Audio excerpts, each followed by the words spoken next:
Légende FM. Bienvenue sur la chaîne YouTube de Légende FM. Nous faisons un retour sur le challenge Cornu qui s'est déroulé à Plouguerneau sur le port du Corijou. Retour sur ces 4 jours de compétition en compagnie d'amateurs, mais pas que, des professionnels également, à l'image de Nicolas Lebert, qui était invité à participer à l'organisation de ce rassemblement avec Gabriel Rucard et Pascal Abguilherme, les 2 coprésidents du club nautique de Plouguerneau. Alors à l'origine, c'est l'association des 470, donc les propriétaires régatiers, plutôt amateurs, qui nous ont sollicité pour que cette régate se fasse au club. Elle était prévue aux alentours du 14 juillet. Suite au coronavirus, toutes les régates ont été annulées. Ensuite, les mesures se sont assouplies. On a su courant juillet ou fin juin qu'on pourrait à nouveau régater début août.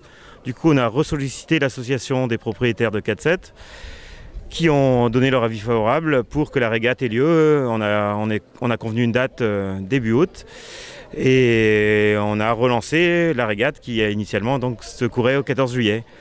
Et là-dessus, grâce à Nicolas et à d'autres filles de l'équipe de France, Camille Lecointre notamment, ils ont sollicité les équipes de France et les athlètes de différents pays européens pour se joindre à la manifestation, comme il n'y avait plus de grosses régates en cours. Alors justement, Nicolas Lebert, vous avez fait venir certainement des personnes aussi autour de vous qui peut-être ne connaissaient pas la région, alors du coup ?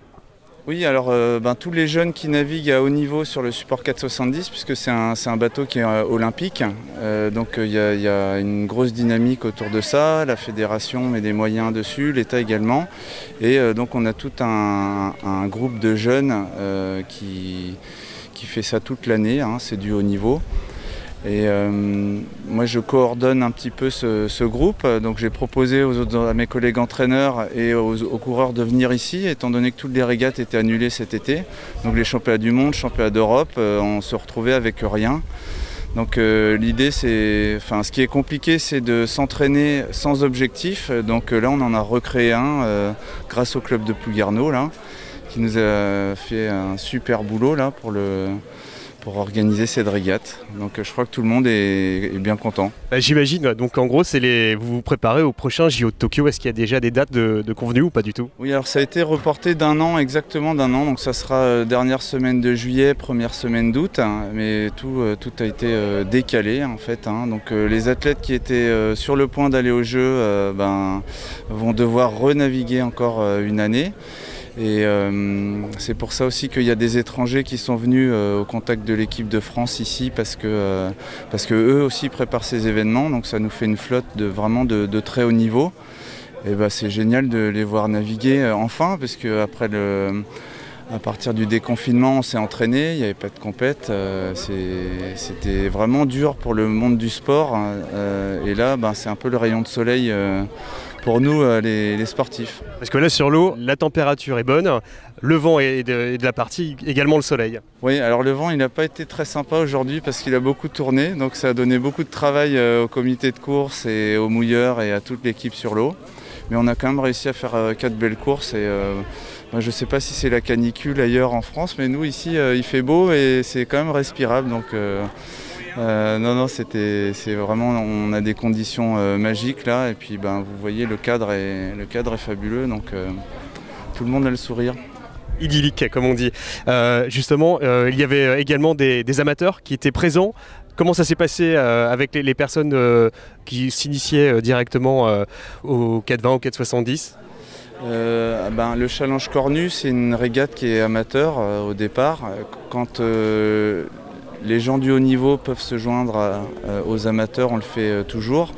Malheureusement, l'été, souvent, il y a un conflit de dates entre nos championnats et les championnats amateurs. Donc on ne vient pas souvent, mais dans la mesure du possible, on le fait. Et à chaque fois, ils sont très contents de nous voir. Après, pour eux, c'est un peu plus dur sur l'eau parce que d'affronter des champions, ça met la barre haute. Donc ils ne sont pas au devant du classement, mais ça crée quand même une ambiance vraiment sympa entre les anciens et les jeunes loups qui s'entraînent toute l'année. Donc il y a des beaux échanges et des bons moments. Alors derrière cette challenge, il y a une organisation assez impressionnante. Il y a quand même pas mal de bénévoles qui gravitent autour. Donc là, on a à peu près une soixantaine de bénévoles sur les 4 jours. On a on a 30 bénévoles sur l'eau, 30-35 bénévoles sur l'eau, et puis du coup une trentaine à terre. Merci à eux déjà, parce qu'ils se donnent à fond. On avait déjà vécu une expérience à peu près identique là, avec le National Caravelle. Donc on était habitués, on est habitués, et on est prêt à recevoir d'autres événements, il n'y a aucun souci, on est chaud.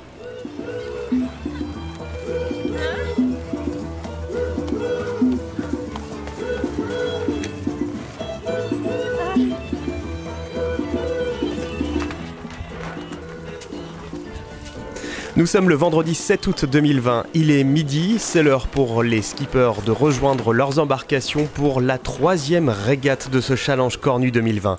L'occasion de rencontrer Aloïse Rotorna et Camille Lecointre, un duo qui se prépare au JO de Tokyo. Pour nous c'est super de pouvoir reprendre la compétition déjà parce qu'on n'a pas fait de compète depuis le mois de janvier maintenant, donc c'est vraiment cool de pouvoir retrouver des conditions de compétition et les concurrents français et étrangers aussi. Voilà, on a passé 2 mois en Bretagne où on était un petit peu entre nous avec un petit peu d'entraînement et c'est vrai qu'on a toujours besoin des autres pour pouvoir évaluer notre niveau, etc. Donc là on a retrouvé quelques concurrents qui seront sûrement au JO l'an prochain, donc ça c'est génial de pouvoir se mesurer et puis évaluer le travail qu'on a fait, c'est hyper important. Et c'est sympa justement d'être à la maison, d'être chez soi pour cette compète.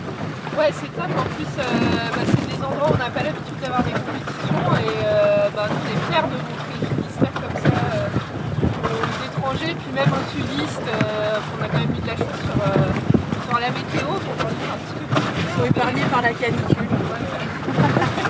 Et sur cette épreuve du vendredi, il aura fallu presque 2h30 d'attente avant de voir les 420 s'élancer au large vers l'île Vierge, puisque les conditions météorologiques ne permettaient pas de faire certains circuits. Il a fallu redéfinir les parcours. Et puis à 15h, les 470 finiront par également prendre le départ. Je vous propose de regarder ces images avant de nous séparer.